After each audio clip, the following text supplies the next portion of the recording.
ನಾವು ನೀರಿನ ಶುದ್ಧೀಕರಣ ಘಟಕ ಅಂತ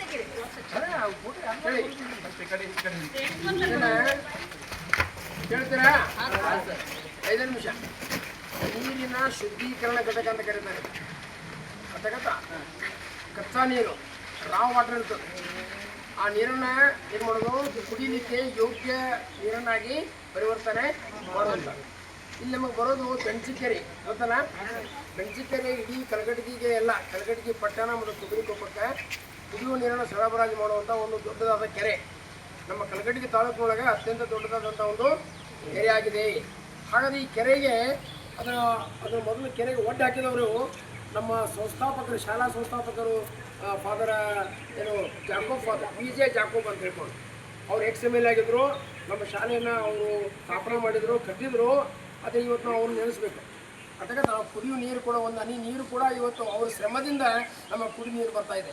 ನಮ್ಮ ಶಿಕ್ಷಣ ಏನು ನಾವು ಕಲಿತಾ ಇದ್ದೇವೆ, ಆ ಕಲಿಕೆಗೆ ಅತ್ಯಂತ ಸಹಾಯ ಮಾಡಿದಂಥವ್ರು ಫೌಂಡರ್ ಅವರು ಯಾರು, PJ ಜಾಕೋಬ್ ಫಾದರ್. ಊರಿನ ಮಂದಿಗೆ ಕುಡಿಲಿಕ್ಕೆ ನೀರಿಲ್ಲದೆ ಇರೋ ಕಾಲದಲ್ಲಿ ಅವಾಗ ಬೆಂಚಿಕೆರೆ ಸ್ಥಾಪನೆ ಮಾಡಿದ್ರು. ಊರಿನ ಮಂದಿಗೆಲ್ಲ ಕೆಲಸ ಕರ್ಕೊಂಡೋದ್ರು.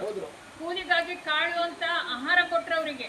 ಅಲ್ಲಿ ಕರ್ಕೊಂಡೋದ್ರು. ಅವರು ಮತ್ತೆ ನಮ್ಮ ಸಿಸ್ಟರ್ಸ್ ಇಷ್ಟು ಮಂದಿ ಮಾಡಿಬಿಟ್ಟು ಆ ಒಟ್ಟು ಕಟ್ಟಿದ್ರಲ್ಲಿ ಬೆಂಚಿಕೆರೆಗೆ ಕಟ್ಟಿ ಆ ನೀರನ್ನು ಇಲ್ಲಿ ಬರೋ ಥರ ವ್ಯವಸ್ಥೆ ಮಾಡ್ಕೊಂಡ್ರು.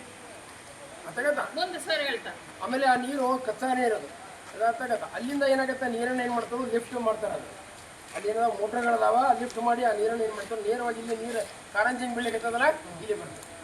ಆ ನೀರು ನೇರವಾಗಿ ಇಲ್ಲಿ ಒಂದು 3 ಟ್ಯಾಂಕ್ ಅದಾವೆ. ಎಷ್ಟದಾವು? 3 ಹಂತಗಳದಾವೆ. ನೆನಪಿಗೋರಿ, ಈ 3 ಹಂತದೊಳಗೆ ಇಲ್ಲಿ ನೋಡೋ ಒಂದು ಪಾರ್ಟಿಷನ್ ಅದ. ಇದು ನೋಡೋದು ನಿಮ್ಗೆ ಕಾಣೋದಿಲ್ಲ, ಅದು ನಾನು ನೋಡಿ ನೋಡೋ ಮಟ್ಟಿನ ಪಾರ್ಟಿಷನ್ ಅದ ಕೇಳಿ. ಅದೇ ಇದೆ. ಅಲ್ಲಿ ಏನು ಮಾಡ್ತಾರೆ, ದೊಡ್ಡದಂಥ ಕಲ್ಲುಗಳು ಹಾಕ್ತಾರೆ ಮುಂದೆ ಕೆಳಗಡೆ. ಏನು ಮಾಡ್ತಾರೋ, ದೊಡ್ಡ ಕಲ್ಲು, ಸಣ್ಣ ಕಲ್ಲು, ಇನ್ನೂ ಚಿಕ್ಕದಾದ ಕಲ್ಲು. ಕೊನೆಗೆ ಈ ಒಂದು ಹಂತದೊಳಗೆ ಸಣ್ಣ ಉಸುಕ್ ಇರ್ತದೆ. ಉಸುಕ್ ನೋಡ್ರಿ, ಇದು ವಿಶೇಷವಾದದ್ದಿದೆ. ಯಾವುದೋ ಉಸುಕ್ ತರೋದಲ್ಲ. ಇವರು ನೀರು ಫಿಲ್ಟರ್ ಆಗಲಿಕ್ಕೆ ಒಂದು ಉಸುಕನ್ನು ತಂದಾರೆ. ಇದರೊಳಗೆ ನೀರೇನಾಗ್ತದೆ, ಶೋಧಿಸಲ್ಪಟ್ಟು ಅದರಲ್ಲಿರುವಂತಹ ಯಾವುದೋ ಒಂದು ಏನೋ ಕಚ್ಚಾ ಪದಾರ್ಥಗಳು, ಅದೊಂದು ಏನಪ್ಪ ಕಲುಷಿತ ಪದಾರ್ಥಗಳು ಇರ್ಬೋದು, ಅವೆಲ್ಲ ಏನಾಗ್ತಾವೆ, ಸೋಸಿ ಜಳಗಿ ಹೆಂಗಿರ್ತದೆ, ಜಳಗಿ ಅಂತ ಮಾಡ್ತಾರೆ, ಅದು ಸೋಸಿ ಬರ್ತದೆ.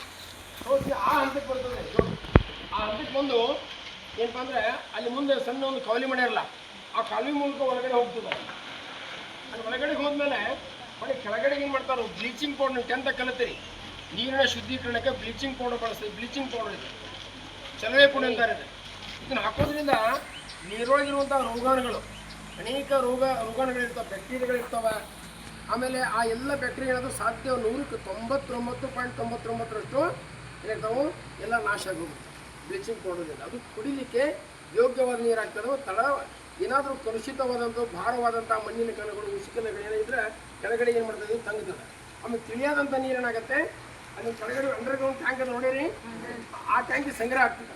ಆ ನೀರನ್ನು ಏನು ಮಾಡ್ತಾರೋ, ಮತ್ತೆ ಶುದ್ಧವಾದಂಥ ನೀರನ್ನು ಈ ಒಂದು ಟ್ಯಾಂಕ್ ಏನು ಮಾಡ್ತಾರೋ ಲಿಫ್ಟ್ ಮಾಡ್ತಾರೆ. ಮೋಟರ್ ಅದಾವೆ, ಮೋಟರ್ ಮೂಲಕ ಲಿಫ್ಟ್ ಆಗ್ತದೆ. ಒಂದು ಏನಪ್ಪ ಅಂದರೆ, ಇಲ್ಲಿ ಒಂದು ವಾಲ್ ಓಪನ್ ಮಾಡಿಬಿಟ್ರೆ ಇಡೀ ಕಲಗಡಿಗೆ ನೇರವಾಗಿ ನೀರನ್ನು ಇರ್ತದೆ, ಹೋಗಿಬಿಡ್ತದೆ.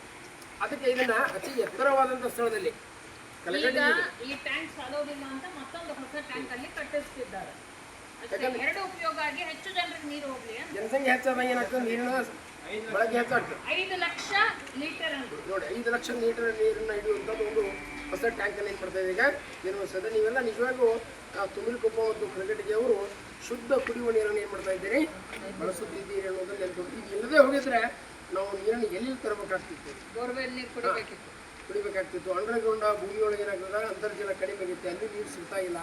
ಆ ಕಾರಣದಿಂದ ನಾವು ಇದನ್ನೆಲ್ಲ ನಿರ್ಮಾಣ ಮಾಡಿದಂತಹ ನಮ್ಮ ಜಾಕೋಬ್ ಫಾದರ್ ಏನು ಮಾಡ್ತೀವಿ ನಾವು ಅಂತಕ್ಕಂಥ ಧನ್ಯವಾದಗಳು. ನೀವು ಸಿಸ್ಟರ್ ಕೂಡ ನಾನು ಇವತ್ತು ಮುಂಜಾನೆ ರಿಕ್ವೆಸ್ಟ್ ಮಾಡ್ಕೊಂಡ್ರೆ ಅವರು ಎಲ್ಲ ವ್ಯವಸ್ಥೆ ಮಾಡಿದ್ದಾರೆ. ಮುಂಜಾನೆ ರೊಟ್ಟಿ ಮಾರ್ಗದರ್ಶನ ಆಯಿತು, ಅಲ್ಲಿ 3 ಕಡೆಗೆ ಹೋಗಿ ಬಂದಿವಿ. ಆಮೇಲೆ ಮತ್ತು ಇಟ್ಟಂಗಿ ಒಟ್ಟಿರು ಕೂಡ ಸಿಸ್ಟರ್ ಅಲ್ಲಿ ಹೋಗಿದ್ರು. ನಮ್ಮದು ಕೊನೆಗೆ ಇನ್ನೂ ಸಮಯದ ಅವಕಾಶ ಇತ್ತು. ಮತ್ತು ನೀರಿನ ಶುದ್ಧೀಕರಣ ಕೇಂದ್ರಕ್ಕೂ ಕೂಡ ಕರ್ಕೊಂಡು ಹೋಗಿದ್ರು ನಮ್ಮದು. ಅದರಿಂದ ಸಿಸ್ಟರ್ ಅವರಿಗೆ ನಾನು ಎಲ್ಲ ಸಿಬ್ಬಂದಿ ಪರವಾಗಿ ಧನ್ಯವಾದ ಹೇಳ್ತಾ ಇದ್ದೇನೆ. ಮತ್ತು ಎಲ್ಲ ಸಿಬ್ಬಂದಿ ಎಲ್ಲ ಮ್ಯಾಕ್ಸಿಸರು, ಕೃಷ್ಣ ಸರ್ ಅವರು, ಯಾರು ಹರ್ಷ ಅವರು ಬಂದರು. ಈ ಒಂದು ಪ್ರೋಗ್ರಾಮ್ ಇವತ್ತು ಯಶಸ್ವಿಯಾಗ್ಯದ. ನಿಮಗೂ ಕೂಡ ಎಲ್ಲರಿಗೂ ಧನ್ಯವಾದಗಳನ್ನು ಈ ಸಂದರ್ಭದಲ್ಲಿ ಎಲ್ಲರೂ ಪರವಾಗಿ ಹೇಳ್ತಾ ಇದ್ದೀನಿ. ರಶ್ಮಿ ಸರ್ ಬಂದು ಹೇಳಿದಕ್ಕೆ ನನಗೂ ಒಂದು ಹೌದು ಮಾಡೋಣ ಅಂತ ಆಯ್ತು. ಅವ್ರು ಈಗಾಗಲೇ ವೃತ್ತಿ ಮಾರ್ಗದರ್ಶನಕ್ಕೆ ಶಿಕ್ಷಕರನ್ನು ಕರ್ಕೊಂಡೇ ಬಂದಿದ್ರು, ಅದಾಯಿತು. ಅದಾದ್ಮೇಲೆ ಅವರೇ ಹೇಳಿದ್ರು ನನಗೆ ಅವರಿಗೆ ಪಶು ಸಾಕಾಣಿಕೆ ಬಗ್ಗೆ ತಿಳಿಸೋಣ ಅಂತ. ಹಾಗಾಗಿ ಮಾರ್ಗದರ್ಶನವನ್ನು ಕೊಟ್ಟಂಥವ್ರು, ಅವರು ಐಡಿಯಾ ಹಾಕಿದವರು, ನಾನು ಎಸ್ ಅಂತೇಳಿ ಅದಕ್ಕೆಲ್ಲ ಅನುವು ಮಾಡಿದ್ದಷ್ಟೇ. ಹಾಗಾಗಿ ರಶ್ಮಿ ಸರ್ ಅವರಿಗೆ ನಿಮ್ಮೆಲ್ಲರ ಪರವಾಗಿ, ನನ್ನ ಪರವಾಗಿ ಧನ್ಯವಾದಗಳನ್ನು ಸಲ್ಲಿಸ್ತೇನೆ. ನೀವು ಕೂಡ ಬರೀ ಶಿಸ್ತಿನಿಂದ ಅಲ್ಲಿ ತನಕ ನಡ್ಕೊಂಡು ಹೋದ್ರಿ, ವಾಪಸ್ ಇಲ್ಲಿ ತನಕ ನಡ್ಕೊಂಡು ಬಂದು ಇಲ್ಲಿಗೆ ಬಂದಿದ್ದೀರಿ, ಶಿಸ್ತನ್ನು ಕಾಪಾಡಿದ್ರಿ, ಏನೋ ಒಂದು ಹೊಸತನ್ನು ಕಲ್ತಿದ್ದೀರಿ, ಕಲ್ತಿದ್ದೀರಿ. ಇದು ನಿಮ್ಮ ಜೀವನದಲ್ಲಿ ಏನೋ ಒಂದಿನ ಉಪಯೋಗಕ್ಕೆ ಬಂದರೆ ಅದನ್ನ ಉಪಯೋಗಿಸ್ಕೊಳ್ಳಿ ಅಷ್ಟೇ. ನಾವು ನಿಮ್ಮ ಮನೇಲಿ ಕರ್ಕೊಂಡು ಬಂದಿದ್ದಕ್ಕೆ ಉದ್ದೇಶ, ನೀವು ಜೀವನದಲ್ಲಿ ಏನೋ ಒಂದು ಕಲೀಲಿ, ಶಿಕ್ಷಣ ಬಿಟ್ಟು ಮತ್ತೊಂದು ಕಲೀಲಿ ಅನ್ನೋದಷ್ಟೇ. ಈಗ ಮೌನವಾಗಿ ಯಾವ ರೀತಿ ಬಂದಿರೋ ಅದೇ ರೀತಿ ವಾಪಸ್